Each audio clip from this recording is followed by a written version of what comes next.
Hello, my friends. I'm very happy to be with you this time because once again we have the opportunity to meet, to talk together, and to start sharing some views and some ideas of health and nourishment and improvement and enjoyment, period. So I'm really having a very good time every time I have the opportunity to be welcomed in your homes or workplace or in your car, and you give me the opportunity, the honor of listening to my words. I'm Dr. Rodrigo Rodriguez in Truth Be Told Radio Network. And I'm very happy that you allow me to get into your lives and try to share points of view of things that I think are important to every one of us. And I really hope that you can share this information with other people and that at least you are going to reflect on many of the things that we say. And you know very well that if you have any question, if you have any doubt, any comment, whatever it is, you can email me, you can Facebook, you can Instagram me, you can Twitter me, you can do any social media of your choice, and of course, Truth Be Told Radio Network, which you can search for it at Spotify. And with that, you can go to over 150 hours of programming and discussions about a lot of different things, from cancer to food to well-being to exercise, you name it. We try to discuss it all because one of my very personal feelings, I have the daring need to tell you, is that we are neglecting our lifestyles, we're neglecting our healths, and we are succumbing to a lot of chronic degenerative diseases that are killing just about the majority of us. Probably 7 out of 10 people are dying of these diseases. That's what the statistics tell us. But you don't have to go to a book. You don't have to Google it. Just look around. Just get to think of the last 10 people you know that died. Just think of that. You say, okay, let's think. Well, I remember my neighbor, I remember my friend, I remember, and then you think, well, he had high blood pressure, he had a heart attack, he had a stroke, he was diabetic, he was overweight, he was, etc., etc. So I don't have to tell you. It is just very common to see that even our friends, co-workers, church members, all of them, when you talk to them, they have a lot of these things. And how many people you know are on chronic medication because of the heart, because of the sugar, because of the blood pressure, because of kidney, liver, you name it, disease. Alzheimer's, which used to be a medical curiosity, right now runs rampant. We have more and more and more people suffering from Alzheimer's, and what good is it if you have money and livelihood and friends and family if you cannot even recognize them? So we're talking about health as the source for enjoyment. If we're not healthy, we're not going to enjoy our lives. So this is very important to try to think about it and to learn about it. And today, I'm going to be talking about something that's very interesting, that's very intriguing, and that has taken me a lot of effort and mental getting ideas together mentally to be able to have something really important to say. We're going to be talking about alcohol consumption. Alcohol consumption is very intriguing, as I said, because we don't have a real clear line. I can tell you flat out. No questions, no doubts, no ifs, no buts, no nothing. That cigarette smoking is terrible. That cigarette smoking is always going to be damaging to the health. That cigarette smoking is going to be doing a lot of problems. That there's no way you can get anything good out of cigarette smoking. That's simple. But when you go to alcohol, the things get a lot more complicated. Why? Because as with any other issues in the medical practice, you can read articles here, articles there, articles over there, and they don't seem to agree on one point of view. They don't seem to say, this is what we think it's good, this is what we think is bad, this is etc., etc. It's not easy at all when you talk about alcohol to get technical scientific opinions together or go in one line, as we have it with cigarette smoking. No, here you have a lot of different opinions, not only different, many times opposite opinions. Is it good? Is it bad? Etc. Because it all boils down to that part. You say, is it good to drink? Is it not good to drink? What benefit can I get, if any, out of alcohol drinking? Or what damage, if any, I'm going to get from drinking alcohol? And of course, the answer is very easy when you talk about alcoholism. That's a different story. Alcoholism is a disease in which the person needs a constant supply of alcohol, that drinks huge amounts of alcohol, and that has a problem staying out of alcohol. It's just like a drug addiction. That person, of course, is going to have health problems. Is going to have mental problems. Is going to be, I don't think anybody has any questions that that person is a sick person with alcoholism as a disease, and they need medical attention. But what happens with the rest of us? Where do I stand? Let's say I finish this radio show with you, or let's say that I visit any of you any of these days and you say, Doctor, what about a glass of wine? What about a beer? We're so used to share social times with some alcohol around that we don't even think about it. We don't have any second thought. You might have second thought with other things that look like a lot more innocent, like let's say a slice of cake or ice cream. You might say, no, I'm counting calories. I don't want to have this much sugar. I'm a diabetic, etc.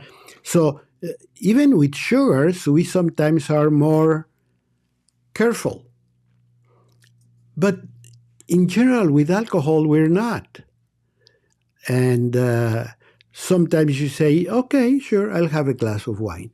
Or how many times you go back home in the evening, you sit down, you sit in your favorite couch and so forth, and you grab a beer.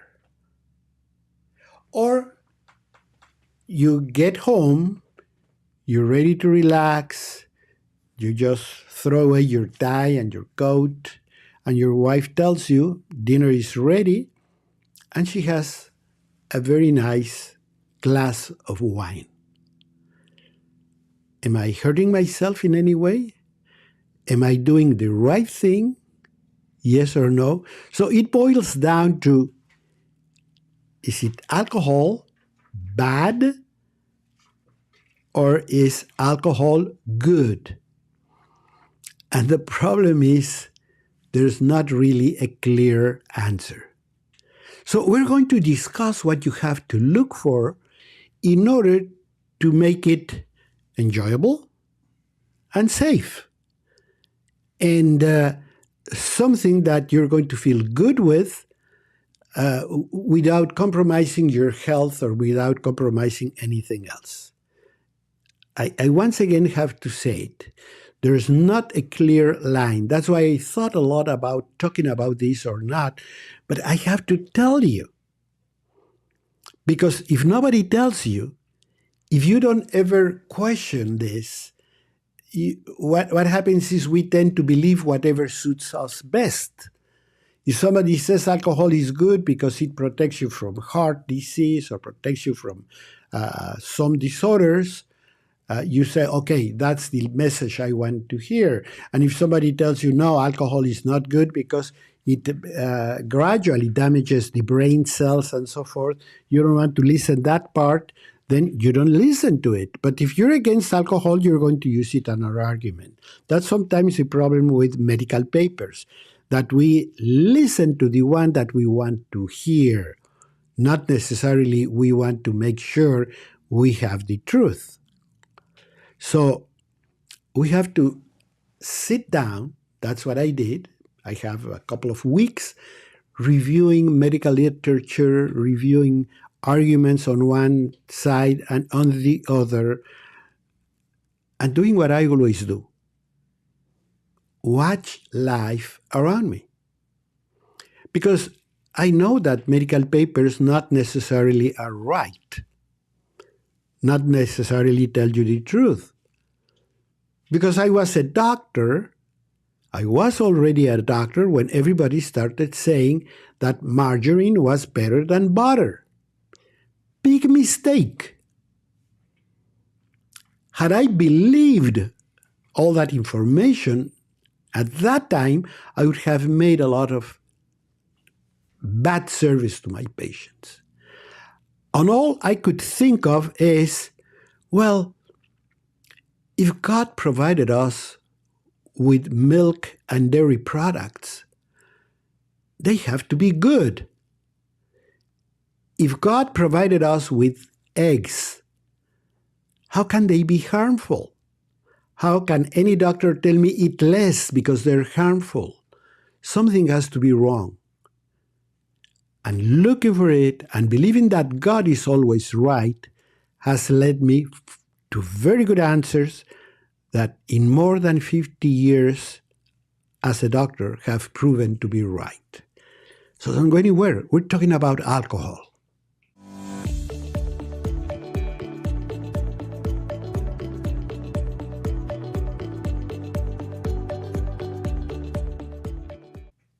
Dear friends, we're talking today about alcohol. So you cannot miss it. You cannot miss it because it's a very important subject. We are surrounded by alcohol.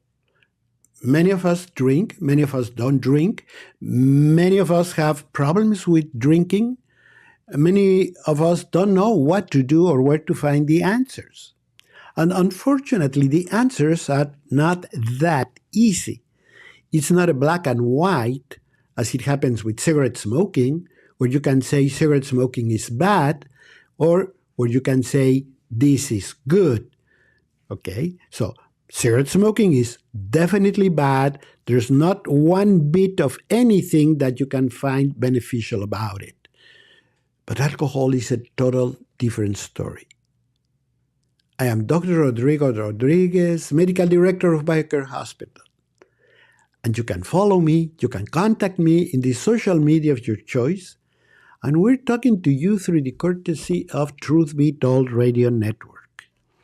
And you can listen to this program also. We broadcast every Friday night at 7 p.m. Eastern Standard Time. And we repeat the program in case you missed it, in case you want to share it to somebody else, every Saturday morning at 9:30 Eastern Standard Time. But it goes to Spotify. You know, in this time and age when you have so many resources for media, you can go to Spotify and just search for Truth Be Told Radio Network and choose whatever broadcast you want to listen to and share it with friends, share it with family. You can listen to it on your car's radio. when you're commuting and so forth. So we can really be in touch. And I would love if you follow me. I would love to answer any question, and I will love to discuss any comment that you might have about any issue that we talked about. And today we're talking about alcohol because it really takes me a real effort to try to give you an honest and helpful answer. Because alcohol, when you read medical literature, you find literally all points of view. Some people say it's good. Some people say it's very beneficial. Some people say, no way, alcohol is always going to be bad, and so on. So you say, okay, and where is the truth? And every time I have these sort of questions, I tend to go to a higher authority. And that higher authority's point of view, I can read it. I'm going to read it from the Bible. I'm talking about Genesis chapter 1, verse 29. See, I have given you every plant yielding seed that's upon the face of all the earth, and every tree with seed in its fruit. You shall have them as food. That's one. But also, and to every beast on the earth, and to every bird of the air, and to everything that creeps on the earth, everything that has a breath of life, I have given you every green plant for food.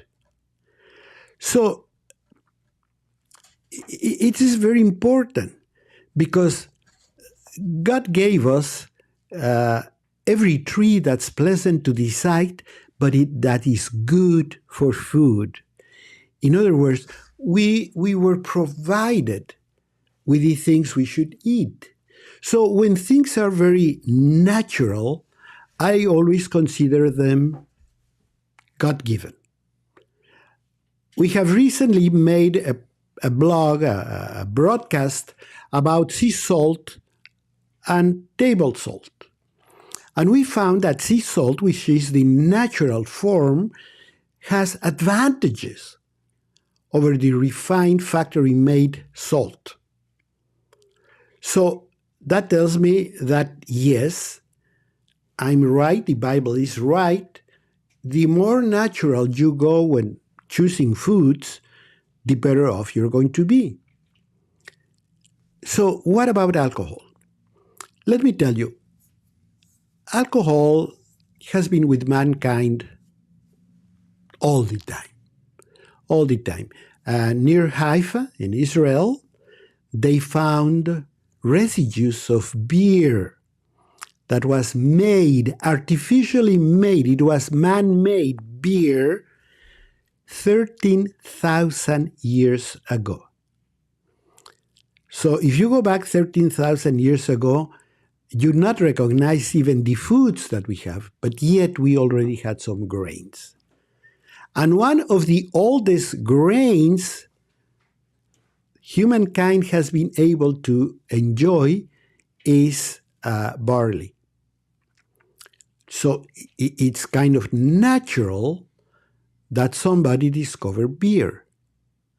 Now, when you ferment food, whereas it's bread or beer or any other fermented food, you do not need to go to the grocery store and buy yeast. No, it's a normal thing in the air.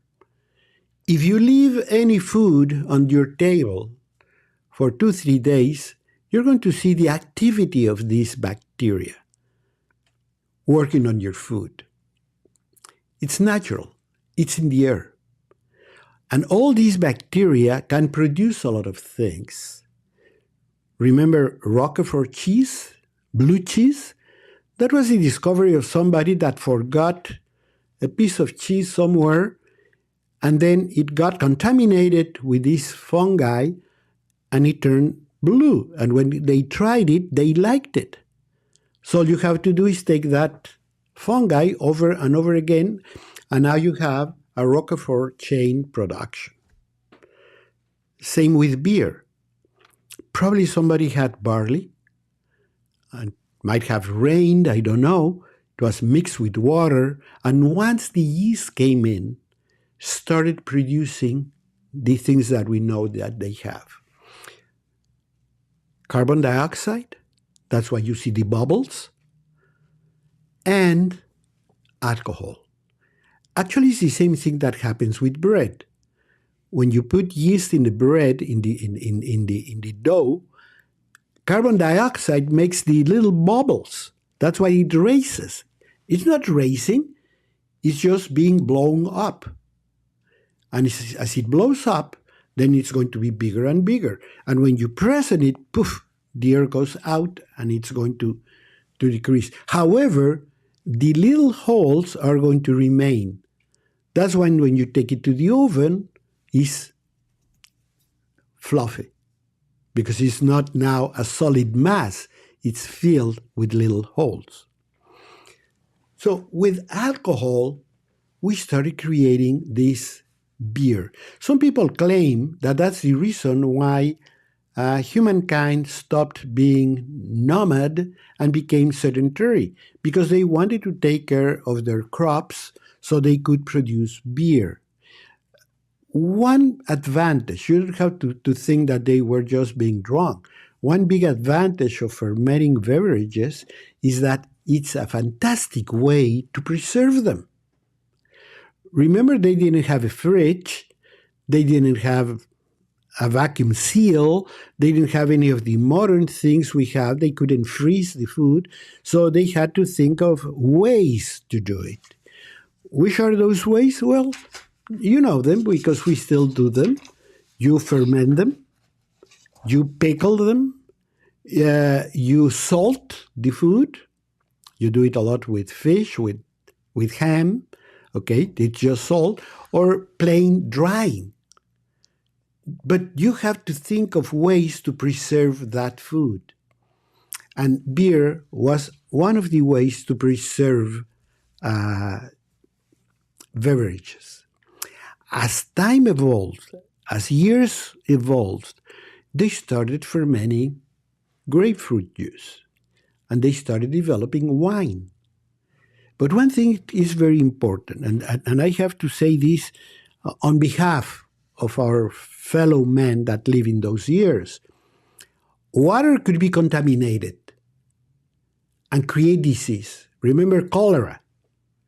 It was a waterborne disease that killed a lot of people.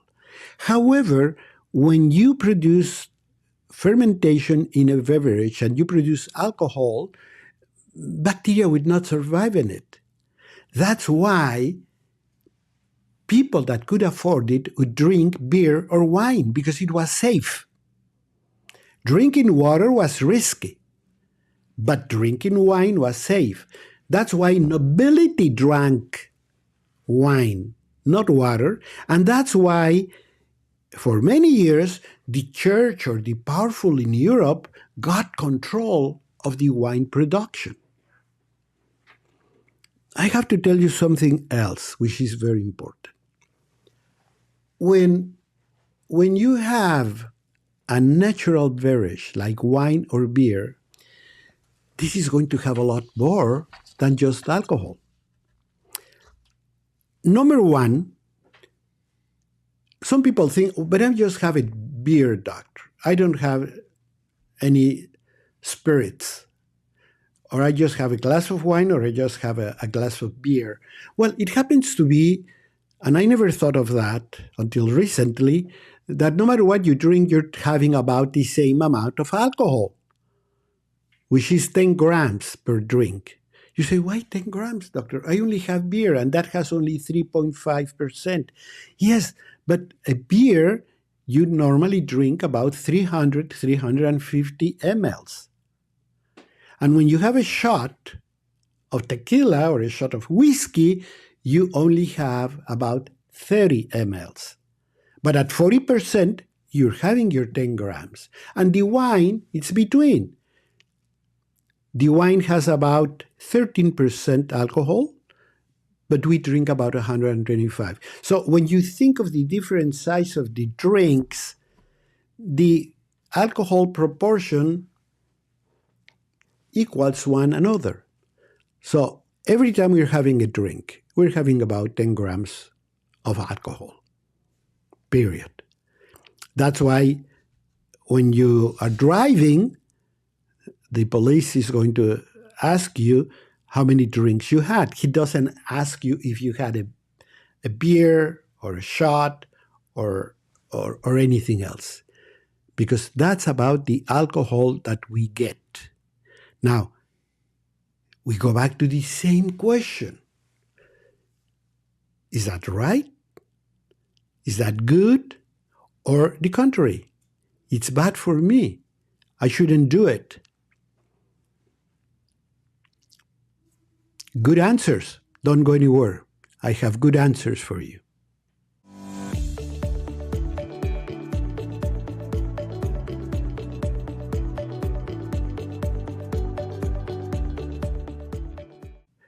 Dear friends, we're talking about alcohol.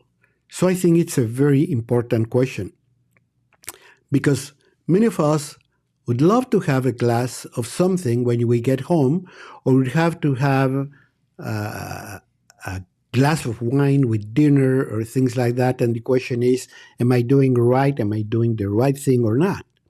And the answer is a lot more complicated. When I started looking at this and I wanted to give you answers, I found that it was not an easy answer. I'm Dr. Rodrigo Rodriguez, and I have been researching all this for a few weeks now, trying to put together everything I knew, or trying to find out more things that have recently been published or discovered in only to have an answer. As I told you before, I always have this feeling that whatever God provided us with, I shouldn't argue. And alcohol, in a way, is part of the nutritional offer that naturally we can have. Nobody planned on making beer. Nobody planned on making wine. No, in the beginning, nobody was planning to, let's get some beer and let's have a ball. No, it probably was barley left and rained and mixed with water and fermented through the bacteria that float freely in the atmosphere. And when it rained, it had all those bacteria, and that provided us with fermentation of that barley, and that created beer. And then they drank it and they thought, I feel something. Okay, and that was alcohol.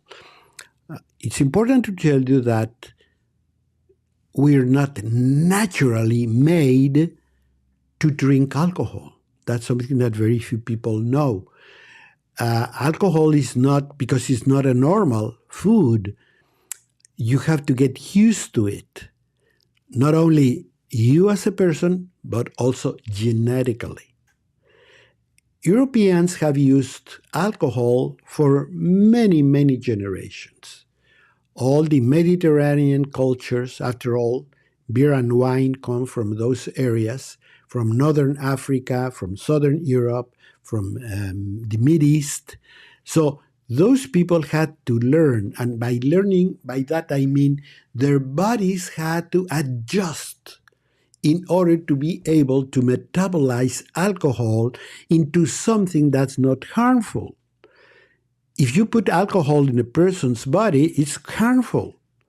If you inject alcohol in a person's body, it's harmful, because the body has to detoxify that alcohol. And by detoxification, I mean you have to transfer it into other compound that is not damaging to the body.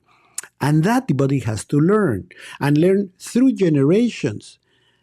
And if you have in your ancestry Irish people or French people or Mediterranean people, probably your body can very well metabolize alcohol. But if you're in cultures that were not used to alcohol and you start drinking, you might have serious health problems. And in America, we have two groups that are not used to alcohol, that can hardly metabolize it. One is Hawaiians, and the other one is Inuit people. Inuit people can even die if you give them some alcohol.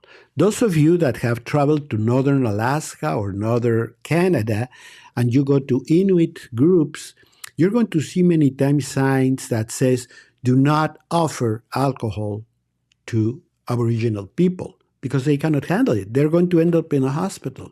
They might die because their bodies cannot manage it. So, but those of us that have mainly, again, European ancestry can handle it a lot better and actually enjoy it better. But I was saying that not all drinks are created equal. Beer and wine, and this is again very similar to sea salt versus refined salt. Beer and wine, which are the naturally fermented drinks, are not only alcohol and water. Like beer, for example, has many, many, many antioxidants, which are derived from the barley. And those substances are even heart protective, like flavonoids.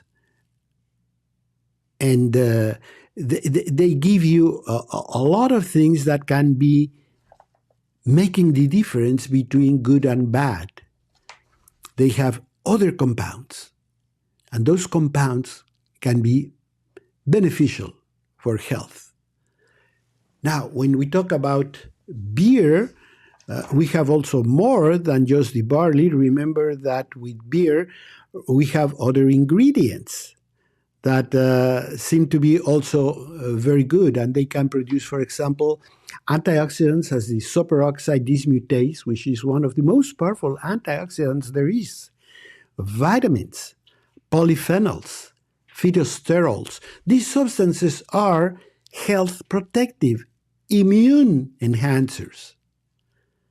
So when you have a glass of wine or when you have a beer, you might be doing something that's going to be good for your body. So what is the answer? You have to check your ancestry and you have to see how you react to the alcohol drink. Let's think for a few minutes. What happens when people drink alcohol? And there is the difference. There's the genetic difference. This is the environmental difference. This is the upbringing difference. We respond in a different way, don't we? We have friends that drink and go to sleep. You have friends that you give them a drink and get all excited and happy. But fun, nice.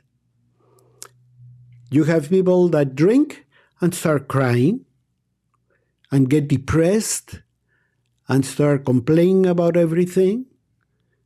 They change their personality. And you have friends that definitely you do not want to see them drinking because they become a real nuisance to themselves and to people around them. What is the difference? The difference is that they have a different make. And the way they're going to detoxify alcohol is different. And they're going to produce different chemicals in the body that can induce excitement or depression or plainly put you to sleep. Or the contrary, make you aggressive, etc. One thing is for sure, when we start drinking alcohol, our own control of many of our functions and many of our mental functions goes under. So we don't have the normal self-control that we would have, that don't shout because there's Mrs. So-and-so, don't do this because we're close to a church, etc. All those self-respect, self-constraining factors are going to go down. So it depends on how you react under those circumstances. You can have the first answer. If you're the type that gets overly excited, if you're the type that gets bothersome, if you're the type that gets aggressive, don't drink. You're producing the wrong chemicals. And for that, you need a good friend, a real good, honest-to-God friend. A one that you can say, when I drink, how do I react? And say without any makeup, without anything, say, I don't think you should drink. On the contrary, some people are fun, some people. But really, really, what I would expect from your drink, because of the moderation and because of your metabolic control of it, is I would expect none of the above. If you have some special response, you should not drink. We're going to drink if, number one, we have a fermented drink and we feel nothing. If anything, we feel relaxation and some sort of well-being sense. We should, of course, keep all our functions, keep all our judgment. Then we might be doing ourselves a favor. One very important thing, I had a teacher that always said, alcohol is not bad. The bad one is the one that drinks the alcohol. Don't drink if you're not eating. Remember that a glass of wine will always go with good food. But if you drink just for drinking, don't do it. It's not going to help you. Alcohol in itself is not helpful for anything. So we have to learn to be moderate and watch ourselves. And ask somebody, again, very honest, very good friend, that tells you, don't do it. You're not really fun. You don't look really good. But if you start losing control in any way, with any amount of alcohol, alcohol is not for you. Once again, you're producing the wrong chemicals. And it's going to get you in trouble. So alcohol should be a benefit. It should make you feel good, never bad, and you should always be able to control yourself. Now, when you go to distill spirits, like whiskey or cognac or any of those things, you're getting alcohol, period. It's like the refined salt on the salt shaker. You're getting sodium, period. Here you're getting alcohol, and unless you really love it, and unless it's Christmas or your birthday, I wouldn't do it. It's not advisable, it's not helpful. It can produce anywhere from gastritis to bad reactions. The amount of alcohol is very concentrated. You still have the same 10 grams with very little water. That's why some people fix it with a chaser or something like that, but don't do it. My advice, if you want to drink, get a good quality beer and a good quality wine. Other than that, stay away from it, and stay away from it if anybody that's around you tells you, don't drink. I'll be right back.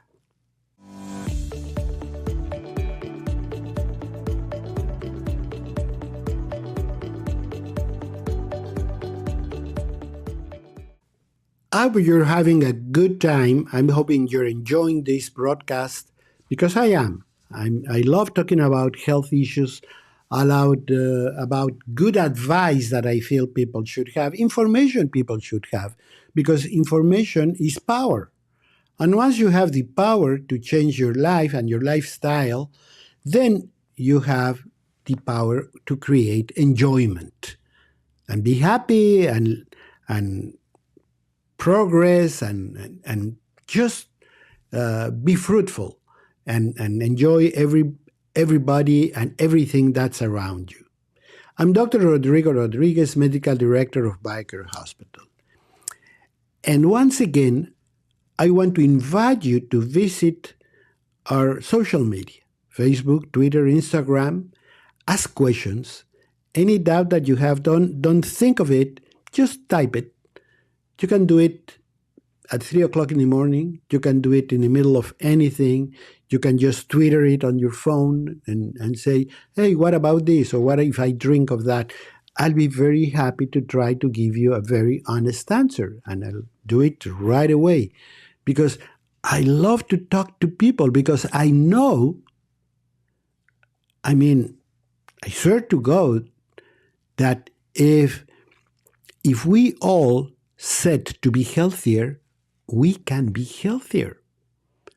And you owe it to you, and you owe it to your family. You owe it to anybody that loves you, anybody that wants to see you around, everyone that wants to enjoy time with yourself. You owe it to them. That when they look for you, when they invite you, when they tell you, I'm coming, you have the will, the strength, and everything to say, oh, welcome. Yes, let's do it. I'll go with you. Let's go camping. Let's have a barbecue. Come down. We're going to sip a cup of tea. Let's talk about the world situation, whatever. But because you have the disposition, the energy to do it. That's what I like to talk about. Second, because I know that every day that goes by, many lives could be saved if they only listen to this type of message. If they stop to think, what am I doing with my life? I'm drinking too much. I'm eating the wrong food. I'm drinking sugar things, etc. Where am I going? My blood pressure is going up. My waistline is getting bigger. My understanding of things, it starts to go away. My memory is not what it used to be. And all sorts of warnings that we just don't pay any attention to.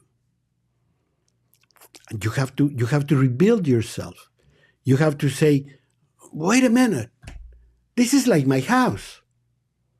Sit down in your house, sit down in your porch and look at it. And look at the paint, and look at the windows, and look at the glass of the windows. Look at the seat you're sitting on and say, this squeaky, that's rusted, that shouldn't be there. Why don't I start fixing this and fixing that and fixing that? And in no time at all, many times a do-it-yourselfer can do beautiful things. It's just that we don't think about it. We get used to it. You know, I have a niece that lives abroad, and one day came to my house, and we were having a lot of fun, and she started looking around, and then she told me, you know what, Uncle? I think your house starts to show the pass of time. That was a call of attention.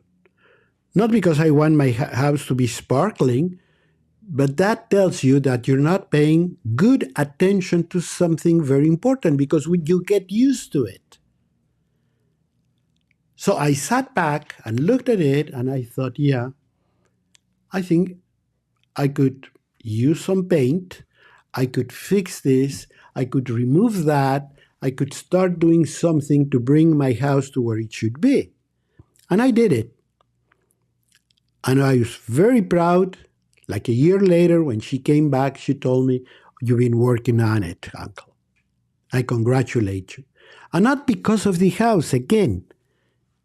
It's because that tells you you're putting attention to things that are very important. Sometimes we're paying a lot of attention to who's going to win the World Series. That's okay. If baseball is your fancy, absolutely right. But there are things that are more important.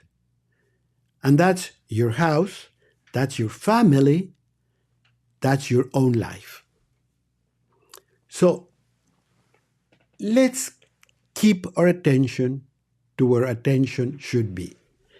And the first and most important possession that we have is our own health, because you are the bread maker. You are the one that provides. You are the one that keeps the family together. You're the one that gets everybody enthusiastic about something. You're the one that organizes this or that. You have to keep on doing it, and you can. Time is not the excuse to do less and less. Quite the contrary. The older you are, the wiser you are, the more you know everybody, and the more you can put things together to please any member of the family. And they're going to say, oh, he always thinks of others. Oh, he always had a good point for anybody. That's what you have to do. But for that, you have to be aware, vigilant of your health. And you don't have to do it all by yourself. You have BioCare. You have me. You have any doctor at BioCare. If you send a message, if you let us know, if you have a question, anything. I have had questions like, should I dye or shouldn't dye my hair? Which, of course, for many people is very important. See? But some people question if that could be unhealthy in any way. Well, you have that question, ask. Because the only way you're going to get answers is if you ask. And at BioCare, we're always sitting together, always, every day, sitting together, discussing what people wanted to know, what the patient told us, what he's worried about, what he's wondering about. Because we always want to provide with good answers. Like today, we're talking about alcohol. And I'm sure that many of you have questions about it. Well, don't ask yourself. Don't ask somebody that doesn't know. Don't ask somebody that's very biased in his answer. Ask somebody that's going to give you a very honest answer and that's going to take into consideration many of the things that I have already told you. What's your genetic background? What is your upbringing? What type of family you belong to? What you drink, how much, what time? If you start putting all those questions together, you're going to be able to manage your life a lot better with alcohol, with sugar, with calories, with fats, with everything.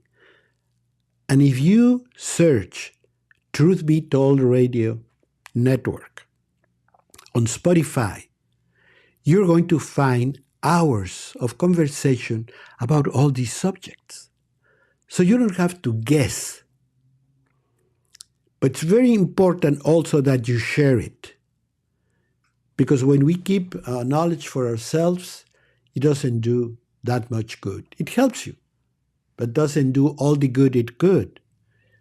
Because this is like a seed. I get some information, I have to throw it out.